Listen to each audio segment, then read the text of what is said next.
Abadul abad. Muallif Umida G'aybullayeva. 10-qism. Farog'at, iltimos meni eshit. Umid qilaman, mol-mulk masalasida muammo bo'lmaydi. Mendan oladigan ulushingizga oyimchangiz bilan baxtli yashaysiz. U nimadir demoqchi bo'ldi, lekin eshitmadim. Xonamga yo'l oldim. Yuqoridan ularni ketishini kuzatdim. Nihoyat yolg'izman. Bir o'zimman. Endi yolg'onchilar yo'q, yolg'onlar ham. Kutganimdek ajrim masalasi janjalsiz o'tmadi. Shohjahon ajrashishga qarshilik qildi. Sudga kelmadi ham. Naqadar pastkashlik. Kamiga har kuni uyga qo'l telimga tel qiladi. Kechirim so'raydi. Ba'zida esa ichib olib eshigim oldida tomosha ko'rsatadi. U chinakam bezbet. Xonim, yana shoh kelgan ekan. Nadiya aybdordek qaradi. Undan o'lib qutulamanmi? Uyga kiritma. Ko'chada yomg'ir. Qishning sovuq kunlaridagi yomg'ir xayolimni oldi. Lekin ko'nglim yumshamadi. Yomg'ir bo'lsa, uyga ketsin, lekin meni tinch qo'ysin. Xonamga yugurib ketdim. Hayronman, unga nima kerak? Nima haqida gaplashmoqchi? Kammi shuncha qilgan ablahliklari? Bu yangi firibgarlikmi? Ha, albatta. Bu yangi usul. U merosni yarmiga qoniqadiganlardan emas. U bezbetga yana mol davlat kerak. Xonamga kirib, uxlash uchun yotdim. Uyqum kelmadi. Televizor ko'rdim. Baribir chalg'imadim. Issiqlab balkonga chiqdim. Havo juda sovuq. Shu sovuqni his qilayotganmikan? Uff, menga nima? Unga bu ham kam. Yana xonamga kirdim. Yana eski ishlarimni takrorladim. Befoyda. Xayolim hali ham sovuq havodagi Shohjahonda. Pastga tushdim. Nadiyani qo'lida qahva. Qahva kimga? So'radim. Ko'cha sovuq, u esa mast. O'ziga kelarmikin deb. Nima? Biz uni kafilligini olganmizmi? O'shqirdim. Lekin pushaymon edim. Nadiyada nima ayb? Ha, olib kel. Qahvani o'zim olib chiqaman. Ustimga katta ro'molni yopdim-u, ko'chaga chiqdim. Eshigim ostida o'tirgan ust-boshi ho'l Shohjahonni ko'rdim. Uni umrimda bu ahvolda ko'rmagandim. Soqollari o'sgan, sochlari uzun, kiyimlari iflos. Ortimdan ergashgan Nadiya menga aybdordek qaradi. Uni uyga olib kiramiz. Jin ursin shu vijdonni. Uni suyab mehmonxonaga olib kirdim. Divanga yotqizdim. Kichkintoy telbalardek kuldi. Ko'rding, sen meni hali ham sevasan. Seni sevgan kunimga ming la'nat. Labimni burdim. Yo, bo'lmasa sen uyga kiritmasding. Seni o'rningda daydi it bo'lsa ham shunday qilardim. Uni gapi g'azabimni qo'zg'atdi. Lekin daydi itga bunday qaramasding. Ko'zlaringga qara. Hali ham menga nisbatan sevgi bor. Undan ko'ra bu ko'zlarim o'yilib tushsa yaxshi bo'lardi. Garg'anib, qarg'anib, oxiri mast odam bilan talashish noto'g'ri ekanini tushundim. Nadiyadan qo'l telefonimni olib kelishini so'radim. Shahnozni raqamini terdim. Alo Shahnoz, eshitaman. Ering meni uyimda, olib ket, buyurdim. Lekin gapimdan zavqlandim. Ha, uni suyuklisi meni uyimda. Ko'ramiz qanday chidarkin. U bilan ortiq oramizda hech narsa yo'q. Yo'q-e? Sherik edilaring-ku. Meni boshqa bezovta qilma. Shoh seni ismingni aytyapti. Tinimsiz. Yana yolg'on gapirib ustidan kuldim. Bunchalar beshafqat bo'lma. Unga achinsang, uyingga olib kelib yasha. Lekin meni boshqa bezovta qilma. Qisqa gudok.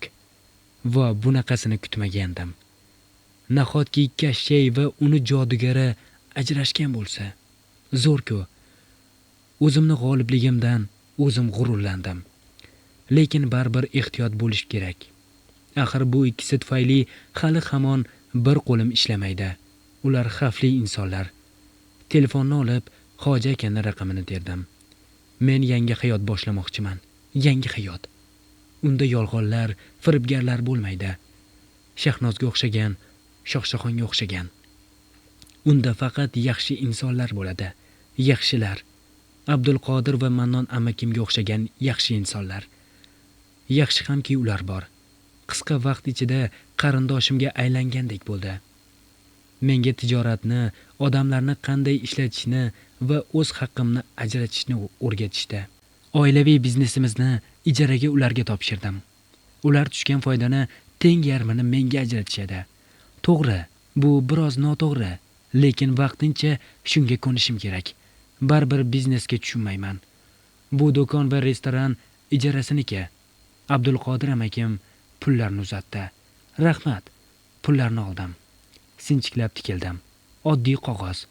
Ozroq ishlov berilgan xolos. Na bir chiroyli bezagi yoki sehrli so'z yo'q. Lekin qadri baland. Judayam. Hatto jonli mavjudot bo'lgan insondan ham. Eskirsa ham, yirtilsa ham, balchiqqa tushsa ham qadrini yo'qotmaydi. Qudrati esa katta. Aynan shu pullar tufayli hayotimga nuqta qo'yilishi mumkin edi. Shu pullar tufayli Shohjahon oshiq Majnunga aylangandi. Havas qilaman pulga. Qani edi men ham pulga aylanib qolsam. Balki poytaxtga borarsan. Amakim mehr bilan qaradi. Fikrim chalg'idi. Davolanarding, u yerda qizim o'qiydi. U bilan yasharding. Bu yerdagi ishlarchi? Xavotir olma. Ijara pullarini o'zim senga yuborib turaman. O'ylab ko'raman. Sen o'zingga e'tibor berishing kerak. Rangingda rang qolmagan. Xo'p amaki. Qoqsuyak bo'lib qolgan, ishlamaydigan qo'llarimga qaradim. Shu qo'limga qarashni negadir yomon ko'raman. Kun sayin qurib borayotgandek. Tashqarida esa yana shovqin, jin ursin, yana Shohjahon. Sevgi dramasini qo'yyapti. Haliyam kelyaptimi? Amakim o'tkir nigoh bilan qaradi. Go'yo men chaqirgandek. Jonimga tegib ketdi to'g'risi. Xohlasang gaplashib qo'yaman. Iloji bo'lsa uni qaytib kelmaydigan qiling. Amakim o'rnidan turib tashqariga chiqdi. Tashqarida shovqin boshlandi. Nadiya tashqariga chiqdi-yu, vahima bilan ichkariga kirdi. "Xonim, tez chiqing. Mulya akalar shohni o'ldirib qo'yadi." O'rnimdan turib tashqariga chiqdim. Yo'q, ularni to'xtatish uchun emas, shunchaki uni azoblanishidan zavq olish uchun. Ha, u azoblanish kerak. Og'riq nimaligini bilish kerak. Xuddi mendek. Ikki yigit tinimsiz yerda yiqilib yotgan Shohjahonni tepkilardi. Men ularni kuzatib turgan amakim yoniga bordim. O'ldirib qo'yishmasin, sekin shivirladim. Qonli janjalni qayta boshlanishini xohlamayman. Xavotir olma. Amakim menga javob berdi-yu, keyin yigitlarini yoniga bordi. Yigitlar Shohjahonni o'rnidan turg'izib amakimga qaratdi. "Xo'sh, oshiq bola, yana bu uyga kelasanmi?" Shohjahonni qonli yuzida tabassum paydo bo'ldi. Gapirishga holi yo'qligi bilinib turardi. Shu bois amakimning yuziga qonli tupurdi. Bu ishi uchun yana bir nechta zarba yedi. Avvali qancha ayanchli bo'lmasin, hali ham avvalgidek mag'rur. Uni otasini eshigini ostiga olib boringlar. Yo'q, dedim tez. Uyga olib kiringlar. Amakim menga hayron qaradi. Keyin yonimga keldi. Nima qilmoqchisan? O'ch olmoqchiman. Mamnun tabassum qildim. Lekin qonli janjal. Xavotir olmang. Uni o'ldirmayman. Amakim yigitlarga boshi bilan uyga ishorasini qildi. Yigitlar uni uyga olib kirishdi. Ehtiyot bo'l. Menga vaqtinchalik yigitlaringizdan birini tashlab keting. Murodni qoldiraman. Hech narsadan tab tortmaydigan bo'lish kerak. Aytganingni kallasini uzib olib kelib beradi. Rahmat. Muammo bo'lsa qo'ng'iroq qil. Xo'p. Abdulqodir amakim yuzida chandig'i bor yigitga nimalarnidir tayinladi-da, keyin ketishga chog'landi. Choyga qolsangiz bo'lardi. Xijolat bo'ldim. Boshqa safar qizim, sen taklifimni o'ylab ko'r. Rangingda rang qolmagan. Havo almashtirish foydadan xoli emas. Xo'p amaki, rahmat hammasi uchun. Eshikni Murod ochib, ularni mashinaga kuzatdi. Keyin eshikni yopib, eshik yonida haykaldek qotdi. Bu yerda turishingiz shart emas. Unga rahmim keldi. Mehmonxonaga kirib o'tiring. Havo sovuq. Hozir Nadiyaga aytaman, ovqat tayyorlab beradi. Shartmas xonim, bu meni vazifam. Uni ko'nishiga ko'zim yetmagach uyga kirdim. Nadiya negadir yo'q. Shohshoxonni yonida bo'lsa kerak. Negadir Nadiyani ilk kundan Shohshoxonga mehri boshqacha. Albatta meningdek telbani qalbini zabt etgan bu firibgar. Xonamga kirib yotdim. Ammo ko'p yotolmadim. Xonaga Nadiya kirib keldi. Xonim, Shohni doktorga olib borish kerak. Ahvoli yomon. Fikri xayolim bo'lindi. Meni xonamdan uni xonasigacha bo'lgan masofada bir necha bor o'lib tirildim. Shunchaki o'lib ketishi mumkin emas. Xonaga kirdim. U uyqudagidek yotar, qimirlamasdi. Qo'rqib yoniga bordim. Xayriyat, nafas olyapti. Nega vahima qilasan? Jahl bilan Nadiyaga qaradim. U haliyam hushiga kelgani yo'q, balki ichki a'zolari ezilgandir. U shunchaki o'lib ketadiganlardan emas. Unga yaxshilab qara. Hushiga kelsa aytasan. Xonamga qarab yana yo'l oldim. Doktor chaqirmayman. U shu yerda qoladi. U azoblanishi, og'riq nimaligini bilish kerak. Men chekkan azoblarim bilan uniki teng bo'lishi kerak. Xonamga kirib, eshikni qulfladim. Go'yo Nadiya yana bir noxush xabar bilan keladigandek. Musiqa qo'ydim. Aynan men sevgan musiqani. O'sha biz birga valsga tushgan Venetskiy valsni. Yuragim tinch osuda. Uni azoblanayotganidan lazzat olyapman. Men yaxshiman. Yana o'sha ayollarni dahshatli uvillagan ovozi. Yana o'sha dahshatli qora kiygan ayollar. Hech narsaga e'tibor bermay yig'layapti. Men dahshatdaman. Quloqlarimni yopdim. Qani edi ovoz tinchsa. Hatto quloqlarimni yopsam ham dahshatli ovoz. Bas qilinglar! Ayollarga baqirdim. Ular meni eshitmagandek minbarga qarab tinimsiz uvillab yig'lardi. Har bitta ayolning yoniga bordim. Yuzlariga urdim. Tinchlaninglar! Yo'q, ular meni eshitish naryoqda tursin, hatto his qilishmaydi ham. Nihoyat taslimman. Sekin minbar tomonga bordim. Markazda usti oq bilan yopilgan murda. Bu kim? Shohshoxonmi? U o'ldimi? Qanday qilib? Uni men o'ldirdimmi? Men qotilmanmi? Dahshat bilan qo'llarimga qaradim. Yana avvalgi hislar asiriga aylandim. Qani edi yo'qolib qolsam? Shunday yo'qolsamki, hech qachon mavjud bo'lmaganday. Xudo! Holsiz oyoqlarim bilan usti yopilgan murdani yoniga bordim. Tiz cho'kdim. Endi ovozlar negadir eshitilmaydi. Balki ular meningdek qotilni tanigandir. Ha, men qotilman. O'z sevgimning qotili. Ohista matoni tortdim. Uni ko'rish uchun so'nggi bora. Lekin mato ostida avval qora uzun sochlar chiqdi. Keyin esa et va suyakdan iborat tana. Bu kim? Menmanmi? Ha, bu menman. Aniq men. Dahshat ichra bor ovozim bilan baqirdim. O'z ovozimdan o'zim cho'chib uyg'ondim. Musiqa allaqachon tugagan, atrof qop-qorong'u. Dahshatli tushdan qo'rqib yuzimni yuvdim. Lekin baribir tush dahshatli xayolimdan ketmadi. Uni ta'birlashga esa aqlim yetmaydi.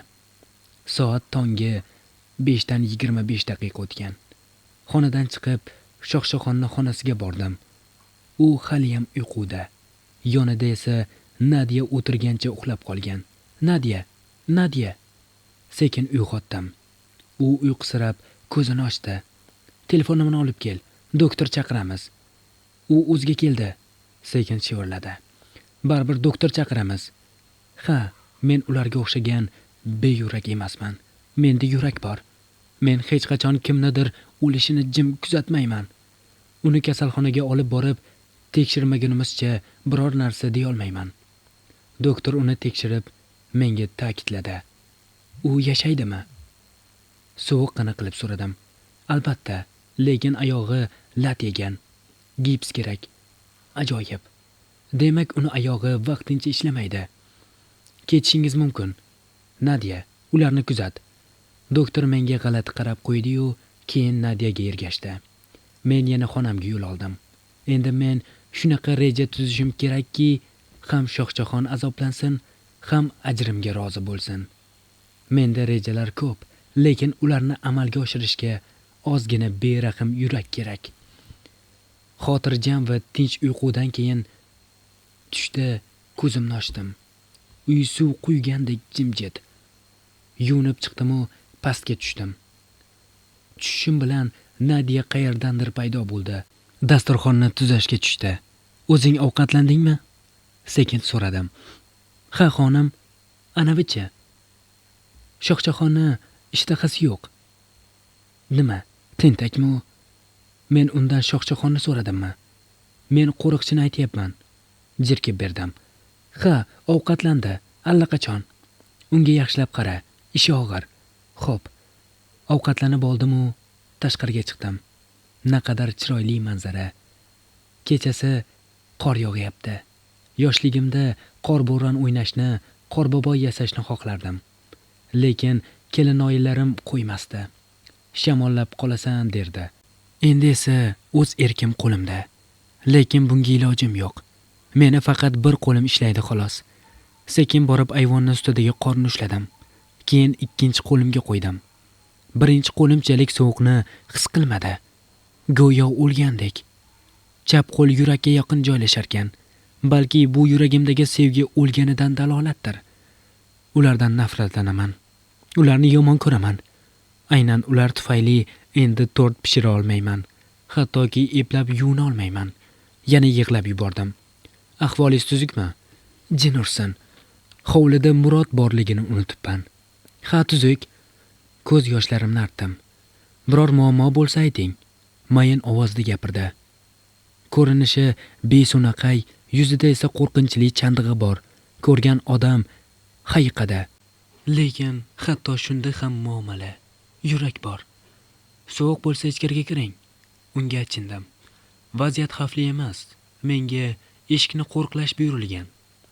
Tashqaridagi mardonlar ichkarisidagidan xavfsizroq. Siz yaxshisi ichkarida bo'ling. U bir zum o'ylandi-yu, keyin menga tavoze bilan yo'l bo'shatdi. Ichkariga kirdim. U ergashdi. Nadia, Murodga qaynoq biror narsa qilib ber. Yuqoriga chiqayotgan Nadiani to'xtatdim. Men Shohga qo'lidagi suv va doriga ishora qildi. Shohdan ko'ra menga odamlarimning sog'lig'i muhim. Chaqirib oldim. Bosh egib ortga qaytdi. Yonimga kelayotganda yo'lini to'sdim. Qo'lidan dori bilan suvni oldim. Shohjahonni yoniga yo'l oldim. Bu nima? Dorini uzatayotganimda yuz ko'zi ko'karib shishgan Shohjahon menga g'alat qaradi. Qo'rqmang, zahar emas. Men siz emasman.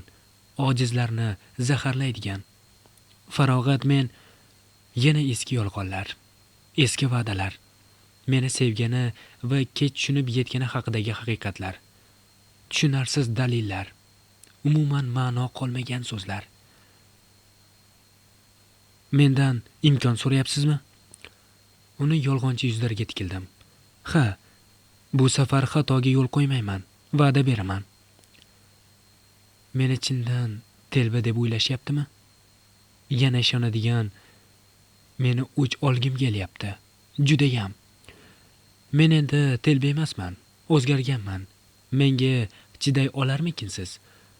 Men senga chidash niyatim yo'q. Men seni sevib yashamoqchiman. Tushunyapsanmi? Vav. Zo'r eshitilarkan. Yaxshi azizam. Xonadagi telni qo'limga olib, Xo'ja akaning raqamini terdim. Otangizga tushuntiring. Telni olib, Xo'ja akaga bizni yarashganimizni, endi men bilan yashamoqchiligini tushuntirdi. Telni o'chirgach, menga savol nazari bilan tikildi. Doringizni iching. Dorini uzatdim. U dorini og'ziga soldi. Suvni kutib qaradi. Suvni uzatdim. Lekin u qo'l cho'zganda fikrim o'zgardi. Stakanni yerga tashladim. Voy, tushib ketdi. Afsus azizam, meni bitta qo'lim ishlamaydi. Agar ikkisi ham ishlaganda tushib ketmasdi. Ataylab yumshoq ovozda gapirdim. Dori chiqmasmi? Bu oddiy dori. Har holda zaharlangan ichimlikdan shirinroq. Yuragim uni bo'zraygan basharasidan yengil tortgandek bo'ldi. Naqadar ajoyib bu tuyg'u, hatto sevgidan ham maroqli va qiziqarli. Endi tushundim. Qonli dushmanchilikning nimaga bir asr davom etganini. Xonim, shohga ovqat olib boryapman. Yaxshisi, kechga shohona dasturxon bezat. Bugun mehmon bor. Tashqariga chiqdim-u, hovlida yurgan Murodni chaqirdim. Eshitaman xonim.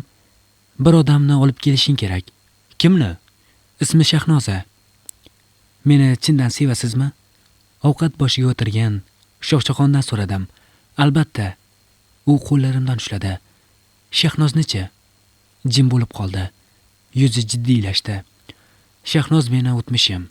Qo'y, o'tmishni eslamaylik. O'tmishsiz kelajak bo'lmaydi azizim. Farog'at. Senga nisbatan qanaqa nohaqlik qilgan bo'lsam, jazosini oldim. Jazo? Qanaqa jazo? Yana aldayaptimi? Vijdon degan narsa bormi o'zi? Jazo oldimmish. Men uchun eng katta jazo bu sensizlik. Pulsizlik desa ham ishonardim. Yolg'izlik desa ham mayli edi, lekin mensizlik bu juda ham ishonarsiz yolg'on. Qo'yib yubor qo'limni. Shahnozani tanish ovozi yangrashi bilan eshikka qaradim. Murod Shahnozni bilagidan ushlab turardi. Va nihoyat, dedim mamnun. Demak yana hammamiz birgamiz. Meni tinch qo'yasanmi, yo'qmi? Shahnoz menga qarab ovozini ko'tardi. O'pkangni bos. Seni kechki ovqatga taklif qildik. To'g'rimi, azizim? Qo'llarim musht bukilgan Shohjahonga qaradim. Nima, senlar meni ustimdan kulyapsanlarmi? Shahnoz battar baqirdi. Keyin telbalardek Murodni qo'llaridan chiqishga urindi. Murod yonidan to'pponcha chiqarib Shahnozni peshonasiga qo'ydi. Uni otib tashlayveraymi? Agar aqlli qiz bo'lib, men bilan bir dasturxonga o'tirmasa, ot. Joyimga joylashib o'tirdim.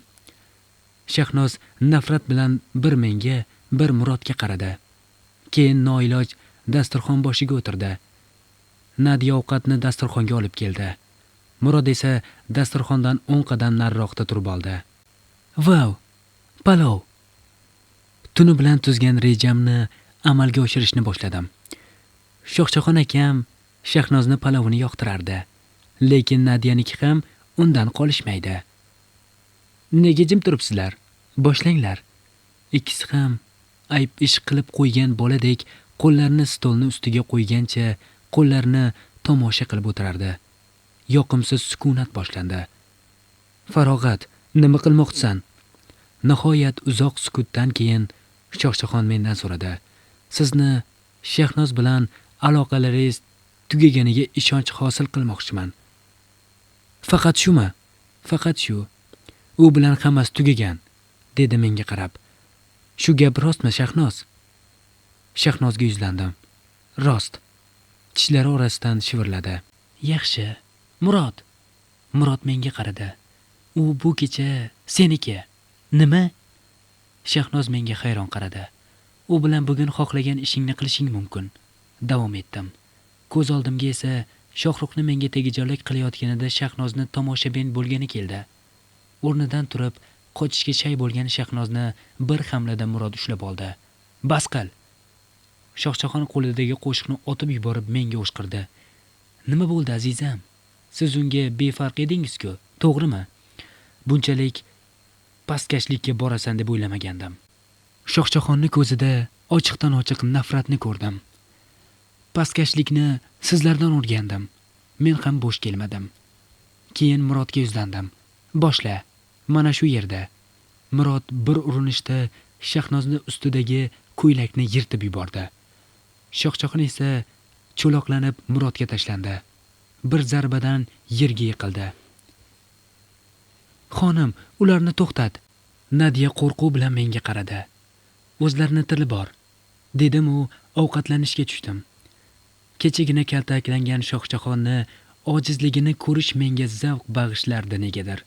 Nihoyat Shohjahon ojizligini angladi. Oqsoqlanib yonimga keldi. Uni to'xtat. Menga buyruq berishlarini yoqtirmayman.